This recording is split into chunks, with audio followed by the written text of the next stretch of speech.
Israel ने Gaza में नए सिरे से जमीनी ऑपरेशन शुरू करने का ऐलान किया है और गाजा के लोगों को इजरायली बंधकों को वापस करने और हमास को इक्तदार से हटाने के लिए आखिरी वार्निंग दी है। इस हफ्ते की शुरुआत में इजरायली दस्तों ने जनवरी में जंगबंदी की शुरुआत के बाद से ही हवाई हमले के सबसे खतरनाक हमले किए थे। सिविल डिफेंस एजेंसी के मुताबिक इजरायली हमलों में कम से कम 480 लोगों की मौत हुई है। इजरायली फौज ने कहा है कि उसने सेंट्रल और साउथ गाजा में टारगेटेड जमीनी ऑपरेशन शुरू कर दिया है, जबकि इजरायल ने जंगबंदी टूटने के बाद अपनी ताज़ा बमबारी जारी रखी है। भागते हुए शहरियों की लंबी कतारों से गाजा की सड़कें भर गई हैं। इजरायली फौज की तरफ से गाजा के लोगों से इलाका खाली करने की अपील के बाद छोटे बच्चे वाले परिवारों को नॉर्थ गाजा छोड़कर साउथ के इलाकों की तरफ जाते देखा गया। जंगबंदी नाकाम करने पर आलमी मजम्मत के बावजूद इजरायल ने गाजा के लोगों को वार्निंग दी है कि आने वाले वक्त में और ज्यादा मुश्किल हो सकता है। इजरायल के वजीर दिफा इजराइल कैट्स ने उनसे बंधकों को वापस करने और हमास को हटाने के लिए कहा है। उन्होंने कहा कि अगर वो ऐसा करते हैं तो उनके लिए दूसरा ऑप्शंस खुल जाएंगे, जिसमें उन लोगों के लिए दुनिया की दूसरी जगहों पर बसाने की प्लानिंग भी शामिल है। इस बीच हजारों इजरायली मुजाहिरीन ने गाजा बंधकों की वापसी और जमूरियात की हिफाजत की मांग करते हुए यरूशलेम की तरफ मार्च किया। इजरायली पुलिस ने पानी की बौछार से भीड़ को तितर-बितर किया, क्योंकि मुजाहिरीन ने इजरायल के वजीर आजम बेंजामिन नेतन्याहू और उनके सरकार के खिलाफ मुजाहरा किया था। हजारों की तादाद में मार्च कर रहे इजरायली नेतन्याहू की रिहायशी गाह पर पहुंचे, लेकिन पुलिस ने उनको आगे जाने से रोक दिया।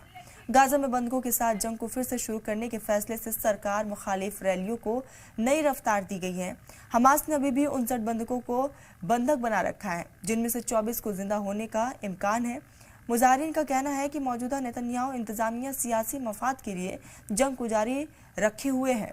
वह इस बदअमनी के बीच नेतन्याहू ने वेस्ट बैंक पर एक अंडरग्राउंड यूनिट बेस का दौरा किया और यूनिट के कमांडर से ऑपरेशनल ब्रीफिंग हासिल की है। नेतन्याहू ने कहा है कि क्योंकि इजरायल गाजा में हमास के खिलाफ तेज जंग छेड़ रहा है, इसीलिए उन्हें इस बात का एहसास है कि वेस्ट बैंक पर एक और बड़ा और ज्यादा शिद्दत वाला महाज खोला जा रहा है।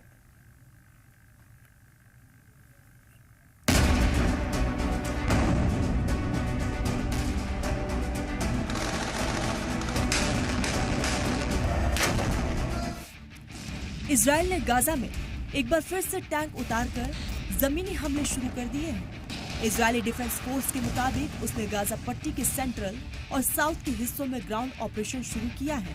आईडीएफ के इस ग्राउंड ऑपरेशन का मकसद नॉर्थ और साउथ गाजा के बीच एक बफर जोन बनाना है और इजरायल बॉर्डर से लगे सिक्योरिटी जोन की तौसी करना है। नॉर्थ और साउथ गाजा को अलग करने वाले नेतजारिम कॉरिडोर में आईडीएफ के 292 डिवीजन के सैनिक दाखिल हो गए हैं। इसके आधे से ज्यादा इलाके पर सेना ने कब्जा भी कर लिया है। दूसरी तरफ इजरायल के वजीर दिफा इजराइल कैट्स ने बंधकों को नहीं लौटने पर हमास को पूरी तरह बर्बाद करने की धमकी दी है। इजरायल के ताजा हमले में गाजा में एक गैर मुल्की शहरी की मौत हो गई है। यह हमला सेंट्रल गाजा सिटी में किया गया था। यहाँ यूनाइटेड नेशन का स्टेट हेडक्वार्टर है।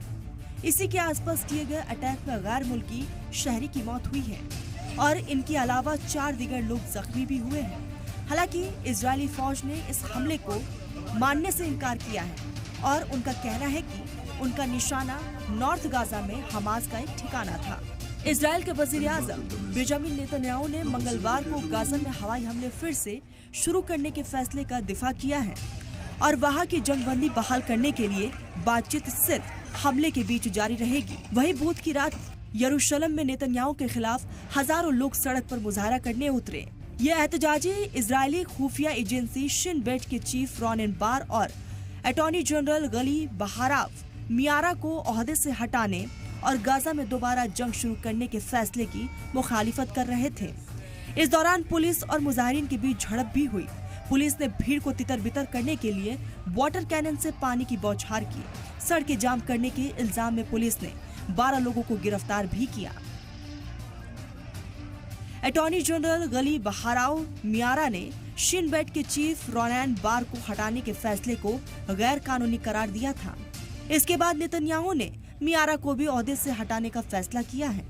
नेतन्याहू पर इल्जाम है कि वो रोनेन को इसीलिए हटाना चाहते हैं जिससे हमास और कतर के साथ नेतन्याहू के मुअव्विनीन कि खुफिया डील की जांच रोकी जा सके। टाइम्स ऑफ इजराइल की रिपोर्ट के मुताबिक इजराइल की खुफिया एजेंसी मोसाद के साबिक चीफ तामीर पार्दो ने नेतन्याहू को मुल्क की सिक्योरिटी के लिए बड़ा खतरा बताया है।